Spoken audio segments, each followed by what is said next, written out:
안녕하세요. 암호화폐 코인 시장에 돈이 되는 모든 정보를 빠르게 전달해드리는 여러분들의 코인 파트너 크립토피아입니다. 브리핑 시작 전 영상 하단의 고정 댓글 보시면 코인에 대해 다양한 투자자들과 함께 편하게 정보를 교류할 수 있는 무료 카톡방과 텔레그램방 링크가 있으니 부담 없이 참여하셔서 유익한 정보 나눠보셨으면 좋겠습니다. 많은 참여 부탁드립니다. 그럼 브리핑 시작해 보겠습니다. 금일은 이더리움에 대한 최신 이슈 전해드릴 텐데, 첫째, 이더리움의 NFT 거래량 감소. 둘째, 이더리움 선물 매매량 증가. 셋째, 이더리움 ETF 출시. 넷째, 이더리움의 긍정적인 미래 가격 예측. 이렇게 4가지 소식 정리하여 전해드릴 테니 필히 시청 바랍니다. 그럼 바로 첫 번째 소식 전해드리겠습니다. 이더리움 NFT 거래량이 정점에서 90% 이상 감소했다는 암울한 소식입니다. 내용 자세히 보자면 NFT와 P2E 부문은 최근에 약세 경기 침체에서 가장 큰 피해를 입었습니다. 데이터 분석가들은 이더리움 NFT 영역의 중요한 지표를 확인하고 굉장히 좋지 않음을 확인했죠. 자세하게 보면 2023년 7월은 지난 11월 이후 이더리움 NFT에 있어 최악의 달이라고 불리우고 있는데, 주요 마켓플레이스의 총 거래량은 51억 달러에서 5억 6,800만 달러로 떨어졌습니다. 이 같은 하락은 2022년 1월에 굉장히 활발했던 거래량에 비해 거의 90% 감소한 결과죠. 또한 고유 NFT 사용자는 10만 7천 명의 보유자로 떨어졌고, 이것은 단연 최저치로 지난 12개월 동안에만 66% 이상 떨어졌죠. 또한 오픈시 월별 거래를 위한 독립 주소의 수도 64,600개로 떨어졌으며, 이는 2년 최저치에도 미치지 못합니다. 마지막으로 NFT 판매 총량은 2022년 2월에 보였던 정점에서 82% 감소했습니다. 이 같은 지표들은 시장의 다양한 글로벌 악재들의 영향도 있을 것이고, 더불어 NFT 분야는 초기 출시보다 확실하게 투자자들에게 관심이 덜한 것은 맞기 때문에 모든 지표들이 떨어지고 있는 것으로 보이는데, NFT 시장의 부진은 비단 이더리움뿐만이 아닌 모든 코인이 겪는 문제이고, 그래도 그 중에서는 이더리움이 가장 나은 생태계를 가지고 있기에 내년 비트코인 반감기를 필두로 본격적인 상승장이 들어서면서 차차 회복할 것으로 보여 당분간의 부진은 어쩔 수 없다는 점 참고하시기 바랍니다. 다음 소식입니다. 앞전 소식과 다르게 긍정적으로 보이는 소식인데, 이더리움의 선물 매매에서 2분기에 대형 트레이더들의 참여도가 사상 최고를 기록했다는 소식입니다. 내용을 자세히 보자면, 먼저 대장인 비트코인 선물 계약을 최소 25개 보유한 대규모 미결제약정 보유자의 숫자는 평균 107로 사상 최고를 기록했고, 같은 기간 이더리움 선물의 대규모 미결제약정 보유자 평균은 62로 집계되었습니다.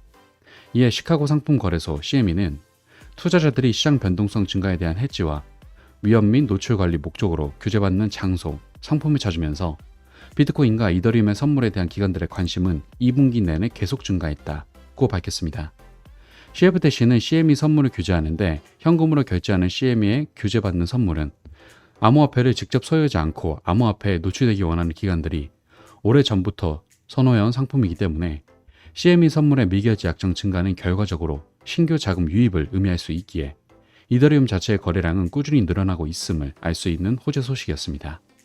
다음 소식입니다.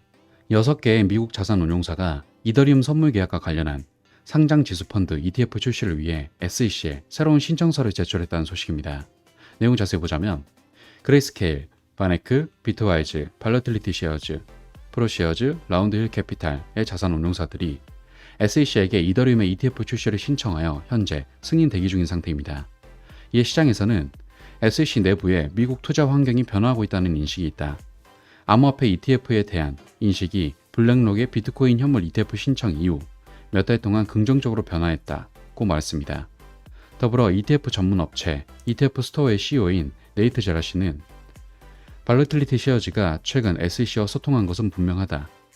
이더리움 선물 ETF가 승인될 것이라는 소식을 들었다는 게 합리적일 것 같다. SEC가 시카고 상품 거래소 CME에서 거래되는 비트코인 선물 ETF를 승인했음에도 이더리움 선물 ETF를 허용하지 않는 것은 비논리적이다. 다만 과거 전력을 고려할 때 SEC가 어떻게 대응할지 추측하기는 어렵다 라고 말했는데, 이 같은 이더리움 ETF를 SEC가 승인하는 평결 발표일은 10월 중순까지이므로 승인된다면 이더리움의 시세가 크게 상승할 수 있는 빅호재 소식이라고 생각되네요. 다음 소식입니다. 이번 소식 또한 긍정적인 소식인데, 이더리움이 AI 기반의 경제에서 1556% 성장할 것이라는 예상이 나왔습니다. 내용 자세히 보자면, 비트맥스의 공동 창립자 아서에이스에 따르면 인공지능에 대한 수요 증가는 향후 이더리움 가격을 높일 수 있다고 보고 있는데, 그는 인공지능이 미국에서 상당한 우위를 점할 뿐만 아니라 AI를 처벌할 방법이 없기 때문에 국가가 AI를 통제하지 못할 것이라고 주장했습니다. 그러면 AI 다오와 같은 AI 경제 단위가 국가 기반 법률 정책을 준수할 필요가 없어지지만 반대로 정부가 AI가 준수하도록 강제하는 경우 다오를 지원하는 네트워크 기반은 퍼블릭 블록체인에 버프된 실행된 스마트 계약을 사용해야 한다고 보고 있죠. 현재 이런 상황에서 이더리움이 시장에서 가장 널리 채택된 분산형 플랫폼 중 하나이고 스마트 계약을 수행하는 데 필요한 다오를 설정하는 AI 애플리케이션에 가장 적합한 위치에 있습니다. 이러한 다오가 확산됨에 따라 이더리움 거래는 기하급수적으로 증가할 것으로 보여 결과적으로 이 AI 다오 가설에 가까워질수록 이더리움 가격이 급등할 수 있으므로 이 점 참고하시기 바랍니다. 자, 여기까지 이더리움 소식 살펴봤습니다. 금일 전해드린 소식의 핵심으로 첫째, 이더리움의 NFT 거래량은 감소했지만 비단 이더리움만 그런 것은 아니므로 시장의 상승과 함께 자연스레 회복될 것으로 보인다. 둘째, 이더리움 선물 매매에 대한 트레이더들의 관심이 증가하면서 신규 자금 유입이 기대되고 있다. 셋째, 이더리움 선물 ETF 출시가 승인되면 굉장한 시세 상승이 따라올 수 있다. 넷째, 이뿐만 아니라 AI 기반 경제의 성장도 이더리움 시세 상승을 부추길 수 있다. 이 정도로 정리가 되겠습니다. 그럼 금일 브리핑은 마무리하도록 하고요. 마지막으로 이더리움 매수를 준비 중이신 분들은 갑작스러운 반등에 따라가는 전형적인 개미들처럼 투자하지 마시고 여러가지 정보를 취합해 보면서 상승 이유와 흐름을 보고 진입하시면 좋을 것 같습니다. 하지만 대부분이 전업 투자를 하신 게 아니다 보니 항상 이슈를 찾아보고 확인하느라 한 발 늦는다고 생각하시는 분들이 많을 것 같습니다. 그런 분들을 위해서 투자자들이 모여있는 정보 공유방을 운영 중이며 일체 유료 정보가 필요 없으니 부담 없이 참여해보시면 좋을 것 같고 또 본인의 보유코인에 대한 상담 역시도 도와드리고 있으니 영상 하단의 고정 댓글 링크로 문의 남겨주시면 감사하겠습니다. 항상 구독자분들과 같이 토론하며 유익한 소통 채널이 되고 싶습니다. 많은 참여 부탁드립니다. 감사합니다.